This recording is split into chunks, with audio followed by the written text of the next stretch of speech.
to Basketball Talk Pro. Some time ago, my wife and I took my daughter to New York City, to Carnegie Hall, to hear a piano master class. It was put on by Leon Fleischer. To you, if you're not a classical music fan, then you probably don't know that name. But in his world, he's like Kobe Bryant and Michael Jordan, Larry Bird is in our environment. And a master class is an interesting way of teaching. Basically in piano, he has had a couple of his students that are very outstanding pianists, and they play a song, a piece, he listens, and then he corrects at the end of it. So you really begin to see how teachers teach and the corrections that they make. It was very interesting. In the crowd, the whole crowd, other than my wife and myself, were either piano players or piano teachers. So it was a very, an austere group. Finally, the last piece, a girl played it, and when she finished, Leon Fleischer just sat there for a minute, and then he said, I can't do anything better with that. And then he took another pause. It seemed like a long time to me. And then he said these words: the artist is not the star. The music is. The artist is just the vehicle. In a way, it was his last real lesson of the night. But it struck home with me, because I thought, coaches aren't the stars. Even the players aren't the stars. The game is the star. And yet, when I watch the way coaches coach, things they do, I wonder why you have to have a $2,000 suit at the game.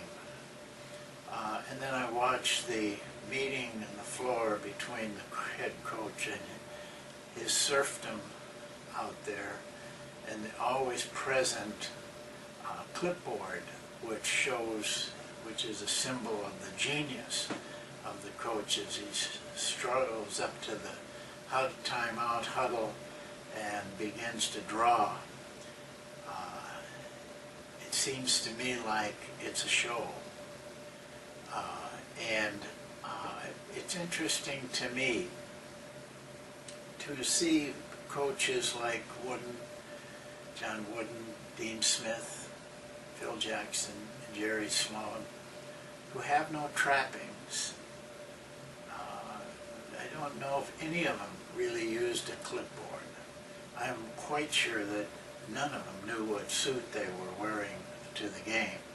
There was many more important things in their mind. And yet, they were really some of the biggest winners and most successful coaches that we've seen in our era. I think we have to understand as coaches, the game was played before we ever came on the scene. And the game is going to continue to be played long after we're gone.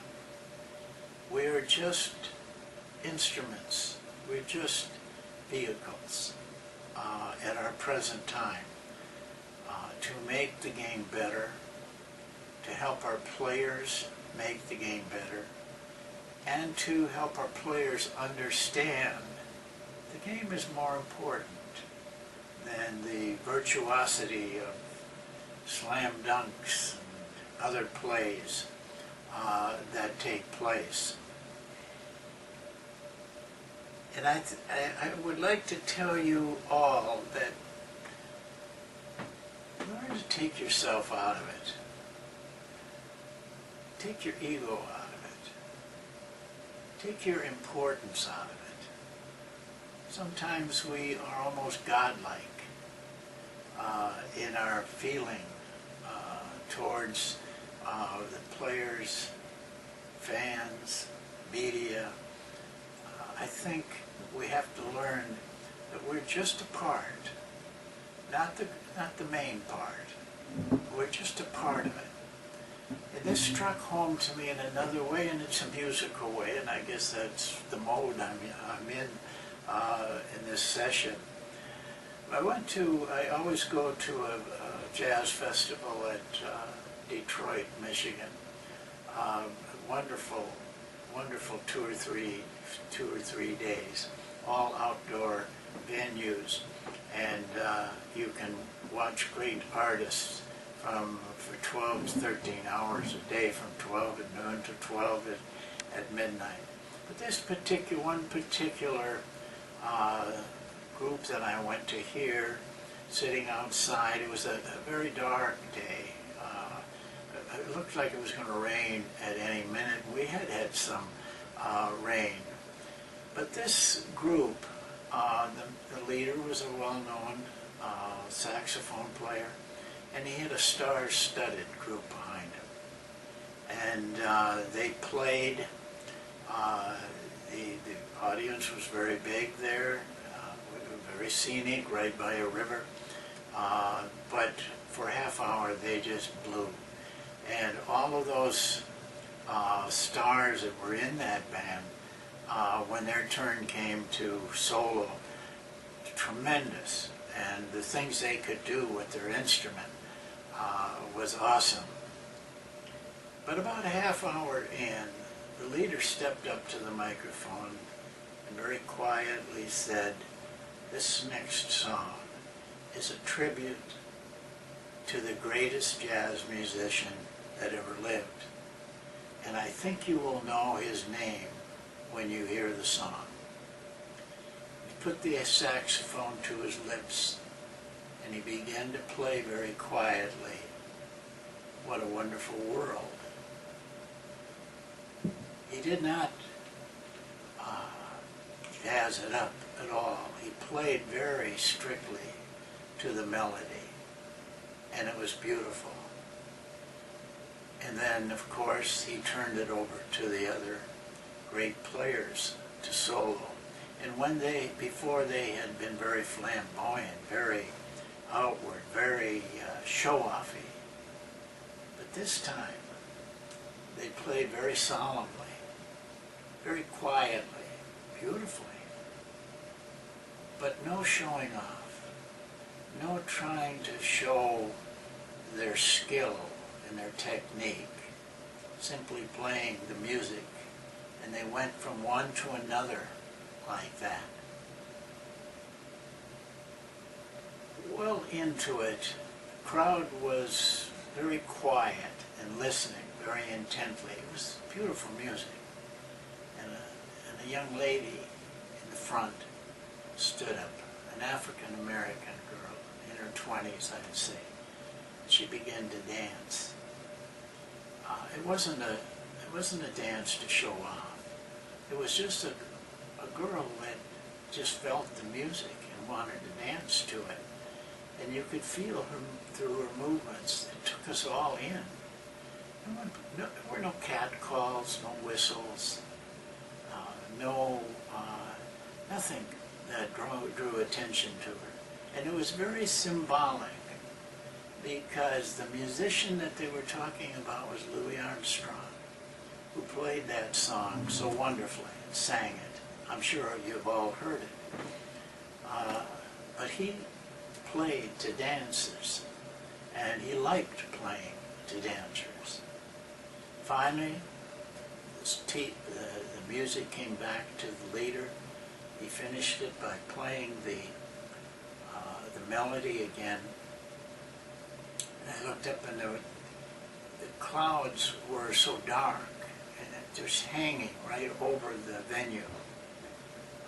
But when he finished, there wasn't applause even immediately. It was just, we were also taken by it. Tears running down my cheeks. And there was a black man sitting next to me, obviously crippled blind man. I looked at him and he looked over at me, and his tears were running down his eyes, and he said to me, "Now that's music you can really understand." I was amazed at how the crowd had grown almost 3 times from the beginning of that song, and we didn't even know it. It sat there a while, and the rain came. It was like even the gods held off.